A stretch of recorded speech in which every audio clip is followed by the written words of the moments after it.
오늘 하나님 말씀의 제목은 하나님의 사명자라는 제목을 가지고 오늘 하나님 말씀을 전합니다.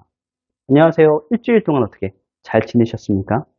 여러분 일주일 동안 무엇을 하며 지내셨나요?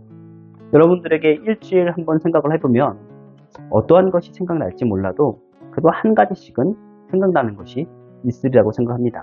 저는 이제 평일 아침에 라디오를 듣습니다. 뭐 제가 원해서 듣는 것은 아니지만 자연스럽게 들러오는 그 라디오가 KBS 라디오 우리의 아침 조경화입니다 라는 프로가 있습니다. 그럼 이 프로는 뭐 정체성이 분명한 프로인 것 같아요. 프로그램 명을 생각하면은 우리가 이제 무엇을 생각해요? 예수를 믿는 사람이니까 우리는 교회입니다 라는 그런 프로그램이 있는데 그것이 생각나는 것 같습니다. 우리는 교회, 우리는 이러한 교회입니다 라는 그런 프로죠. 거기에 코너 중에 이런 게 있더라고요. 올해 어떤 복을 받고 싶으세요? 여러 사람들이 복을 듣다 보면은 참 그냥 소소하구나 라고 생각이 듭니다. 예를 들어서 올해 아내가 아이를 갖고 싶어 하는데 가졌으면 좋겠어요. 우리 세 식구가 함께 식사 한번 하면서 행복하게 하는 시간이 좀 더 많아졌으면 좋겠어요.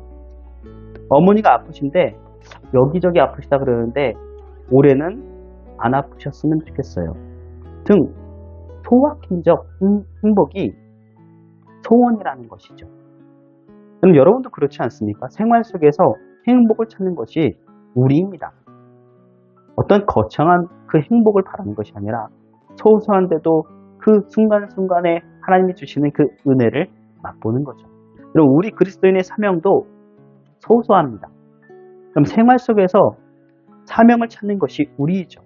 왜 그렇습니까? 오늘 본문에 뭐라고 하였어요? 하나님의 말씀을 너희가 다 지켜라. 순간순간 지키면서 우리의 생활에 신앙생활을 해야 된다는 것입니다. 그럼 사명이 무엇이기에 소소하다고 할까요? 그러면 사명이라는 그 말을 듣는 순간 여러분들은 가볍기도 하지만 무겁기도 할 겁니다. 사명이 무엇일까요? 지키는 거죠. 믿음을 지키는 것이 우리의 사명입니다. 생활 속에서 믿음을 지키며 하나님이 주신 그 생활에 복을 받는 것이 소확행적 영적인 일이라는 거죠. 그럼 세상은 소확행이 우리의 가족을 위하여서 그렇지만 하나님을 믿는 사람들이라면 우리는 무엇을 위하여서? 하나님을 위하여서 그 사명을 감당한다는 거죠. 사명이 지키는 것이라면 우리는 무엇을 지켜야 될까요? 그 지키기 위해서 우리는 무엇이 필요할까요? 다시 회복시켜야 됩니다. 육적인 일이든 영적인 일이든 회복해야 된다는 거죠. 혹시 잃어버렸던 것을 다시 생각해야 되죠. 2024년도에 내가 잃어버렸던 것이 무엇인가 생각하면서 경제적인 환경도 영적인 환경도 신앙적인 환경도 시간이 필요하다는 것입니다. 언제부터 시작할까요? 지금부터 시작하면 될 겁니다. 나의 현재성, 이 현재를 잘 파악해야 됩니다. 지금 현재 나의 상태가 영적인 침체가 있다면 다시 한번 회복할 기회가 되는 것이고 영적으로 잘 가고 있다면 다시 한번 하나님을 되돌아보는 그 감사의 기회가 될 겁니다. 내가 영적인 침체인지 아닌지 어떻게 할 수 있을까요? 그 기준은 말씀입니다. 말씀을 지키는가, 지키지 않는가, 말씀을 보는가, 보지 않는가. 그 이유는 믿음 생활의 기초가 바로 성경이기 때문입니다. 디모데후서 3장 15절 말씀에는 또 어려서부터 성경을 알았나니 성경은 능히 너로 하여금 그리스도 예수 안에 있는 믿음으로 말미암아 구원에 이르는 지혜가 있게 하는가. 성경을 통하여서 지혜가 있게 한다, 주신다라는 거죠. 어떤 의미에서 지혜가 우리에게 복입니다. 복을 주신다라는 거죠. 성경을 보면 이렇게 성경은 우리에게 믿음을 줍니다. 영적인 침체에서 벗어날 수 있는 방법, 성경을 통한 믿음을 갖는 것, 지키는 것, 이것이 우리의 사명이고 우리의 소확행적인 영적인 일이죠. 그럼 믿음이 무엇인지 아는 자가 사명을 지킬 수 있습니다. 즉 예수님을 알아야 믿음으로 하나님을 잘 보필하며 하나님의 일을 잘 할 수 있다는 말이죠. 오늘 말씀에 여호수아가 나옵니다. 신명기 여호수아 사이에는 큰 사건이 있었습니다. 모세의 죽음이죠. 모세는 이스라엘의 훌륭한 지도자였어요. 거진 범접할 수 없는 이스라엘의 최대의 지도자라고 보도 됩니다. 이런 모세와 같은 자가 일어날 정도로 뛰어난 지도자였는데 그 다음에 보니까 신명기 34장 10절 보니 그 후에 이스라엘의 모세와 같은 선지자가 일어나지 못하였나니 모세는 여호와께서 대면하여 아시던 자요 라고 얘기해요. 엄청 뛰어나다는 거죠. 여호수아 1장 1절은 무엇으로 시작하냐? 여호수아를 불러 지도자로 세웠다는 것입니다. 얼마나 부담이 됐을까요?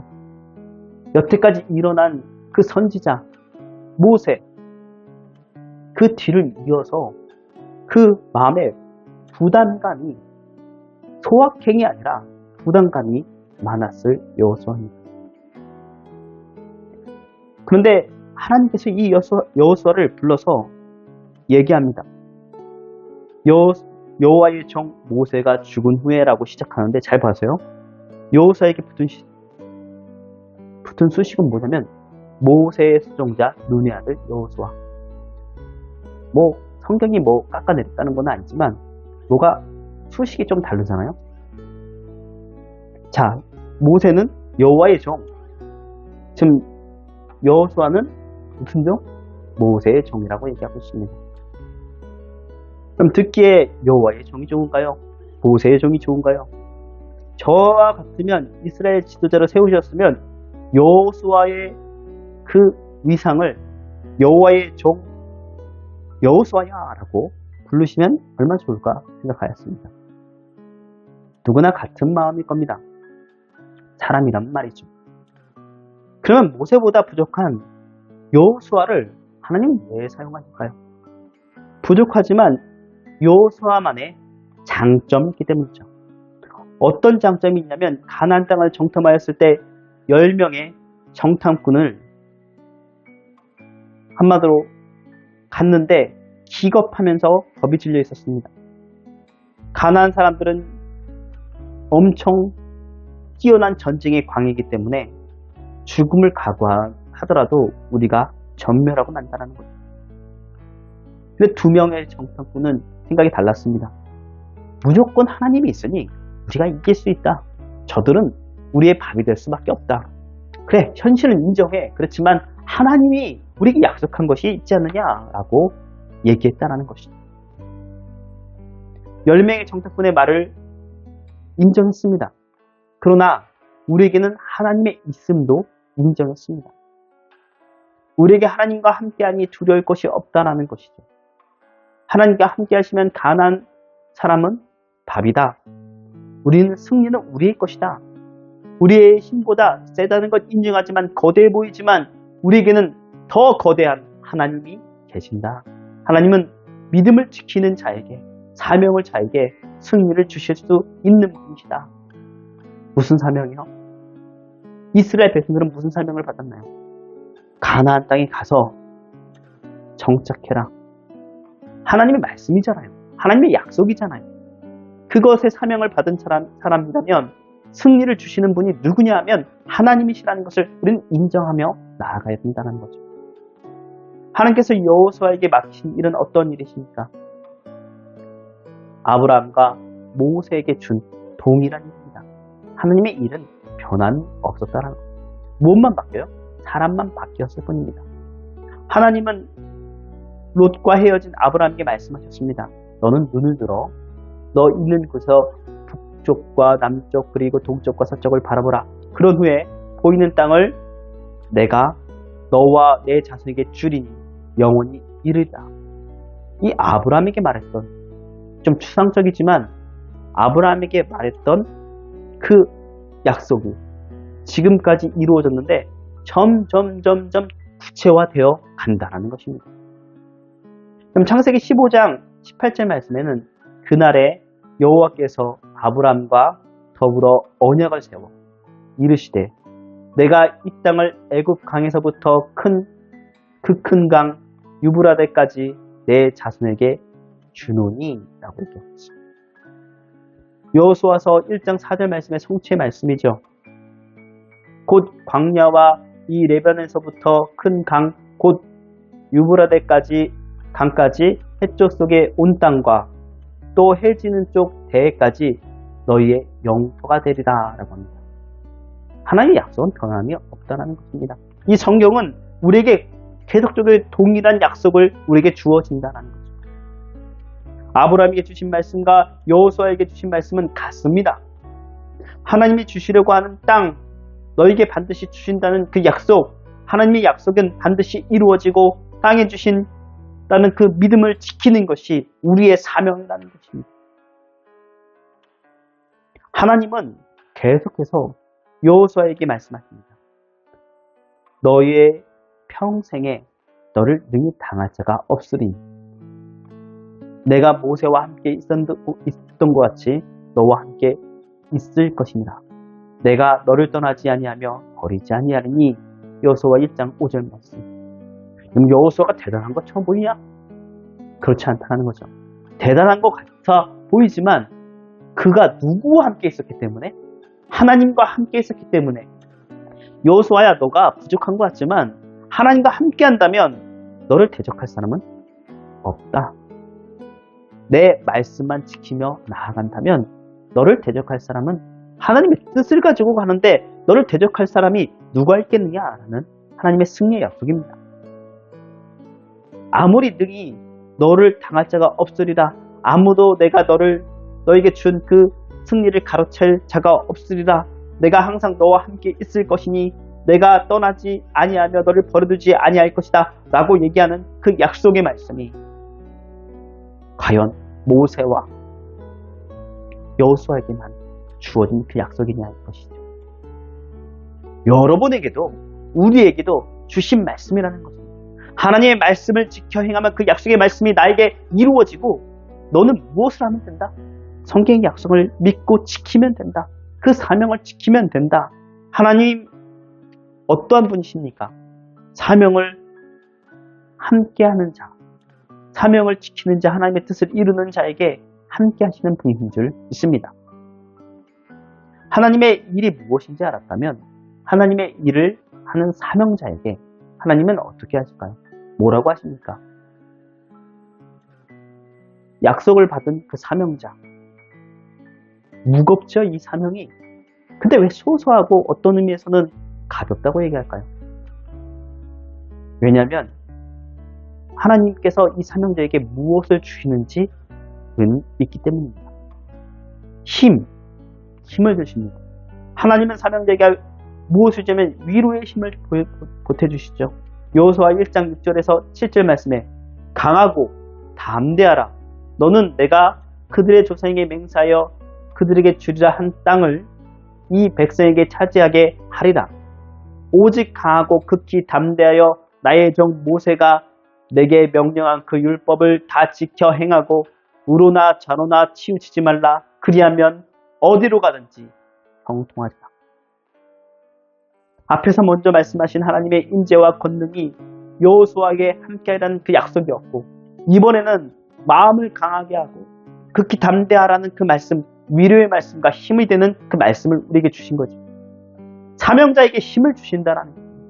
나의 종 모세가 내게 명령한 율법을 다 지켜 행하고 좌로나 우로나 치우치지 말라. 사람들은 흔히 자신의 경우 매우 특별할 거라고 생각합니다. 원칙적으로 하나님께서 그렇게 말씀하셨다는 것을 인정한 사람들도 자신은 특별한 경우이기 때문에 예외의 경우가 적용된다고 생각하죠. 하나님은 좌로나 우로나 치우치지 않고 율법을 즐거워하며 다 지켜 행하는 사람에 대하여 하나님은 그에게 형통할 것이면 여호수아뿐만 아니라 우리에게도 약속하셨습니다. 하나님의 약속은 모세, 여호수아 뿐만 아니라 우리에게도 약속하신다는 거죠. 내게 누가 명령해요? 내가 내게 명령한 것이 아니냐. 마음을 강하게 하고 담대하라. 하나님께서 말씀하신 것이 아니냐. 그러니까 강할 수밖에 없고 두려워하지 말라는 거죠. 내가 너를 버리지 않는데, 너와 함께 하는데 무엇이 두렵느냐? 내가 너와 함께하는, 내가 승리할 때까지 계속 너와 함께 하리라 라고 말씀해 주신다는 겁니다. 시편 23편의 다윗은 여호와는 나의 목자시니 내가 부족함이 없으려다. 그가 나를 푸른 초장에 누이시며 쉴만한 물가로 인도하십니다. 내 영혼을 소생시키시고 자기 이름을 위하여 의의 길로 인도하시는도다. 내가 사망의 음침한 골짜기로 다닐지라도 해를 두려워하지 않을 것은 주께서 나와 함께 하시니라. 누구와 함께 하신다고요? 나와 함께 하신다. 하나님께서. 하나님께서 나와 함께 하시는 것을 알고 나면 어떠한 그 상황이 되었든지 두렵지 않고 그것을 대처할 수 있는 힘을 주신다는 것. 하나님이 나와 함께 하시면 두려울 것이 무엇입니까? 내가 어디로 가든지 여호와께서 나와 함께 하셨으니 두려워할 필요가 전혀 없습니다. 그러나 흥미롭게도 하나님께서는 여호수아에게 거듭거듭 강하고 담대할 것을 말씀하십니다. 6절에 강하고 담대하라, 7절에 오직 강하고 극히 담대하라, 9절에 강하고 담대하라, 두려워하지 말라 하셨다. 그럼 이는 그가 강하지 못하다는 거죠. 담대하지 못하고 두려워하고 있기 때문에 거듭 권고하고 내가 너와 함께 있는 것을 확신시켜주는 것입니다. 사람은 강하지 못합니다. 그러나 하나님의 말씀은 계속적으로 우리가 듣고 또 듣고 하는 이유가 무엇이냐면 그 말씀으로 인하여서 하나님의 약속을, 하나님께서 주신 그 음성을 내가 각인시키는 거죠. 여러분, 아브라함에게도 처음부터 그 하나님께서 주시는 그 믿음이 확 들어간 것이 아닙니다. 중간중간에 하나님을 만나서 내가 너와 이렇게 약속하셨으니 내가 그것을 이루어주리라고 하신 것을 재차 확인하셨죠. 흔들리지 않을 때까지. 아마 여호수아도 이 시점에서 인간 모세의 시정을 머물렀던 그 지난 날을 달리 이제 300만 이스라엘 백성들 몇백만이 되겠죠. 이끌어야 될 매우 막중한 책임감, 어떤 두려움, 내가 그것을 감당할 수 있을까라는 그러한 두려움이 있을 겁니다. 그것을 아시기에 하나님께서는 하나님의 말씀을 그에게 주신 거죠. 여러분도 마찬가지 아닙니까? 2025년도에 하나님이 주신 그 말씀 카드를 왜 주셨을까요? 너 이 말씀을 보고 힘을 내라. 내가 너와 함께 하겠다. 하나님의 능력을 믿으면서 왜 이렇게 생각하는 것인지 잘 모르겠지만 우리는 하나님의 무슨 일을 맡겨주었을 때 우리의 능력과 재능으로 해결해야만 되는 것으로 잘못 알고 있습니다. 그러나 하나님은 그 일을 우리의 능력으로 할 수 없다는 것을 인지시켜 주시고 내가 너와 함께 도와줄게, 너를 이끌어 줄게 하고 말씀해 주신다는 거죠. 그런 말씀 맺습니다. 하나님의 부르심은 곧 하나님의 준비심과 능력 부심, 그 사명자에게 지킴만, 오로지 책임만 있는 것이 아니라 그것을 지킬 수 있는 힘을 주신다는 사실, 말씀에 순종하여 하나님 주시는 사명자가 되는 오산세교 금빛교회 성도들이 다 되시기 바랍니다.